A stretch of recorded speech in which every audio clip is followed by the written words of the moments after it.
কোনো সংখ্যাকে 4 দিয়ে ভাগ করা যাবে কিনা কী করে বুঝবো? তার একটা খুব সহজ নিয়ম আছে, আমরা একটা উদাহরণের সাহায্যে বুঝি। মনে করো আমাকে একটা সংখ্যা দিয়েছে 5246865576, এটা একটা অনেক বড় নম্বর।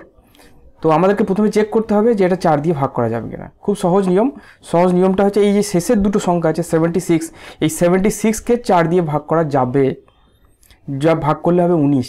তাহলে শুধুমাত্র শেষের দুটো সংখ্যাকে যদি 4 দিয়ে ভাগ করা যায়, তাহলে সেই সংখ্যাটাকে, টোটাল সংখ্যাটাকে 4 দিয়ে ভাগ করা যাবে। আমরা সরাসরি লিখে দেবো এই যে 5246865576, এই সংখ্যাটা 4 দিয়ে ভাগ করা যাবে।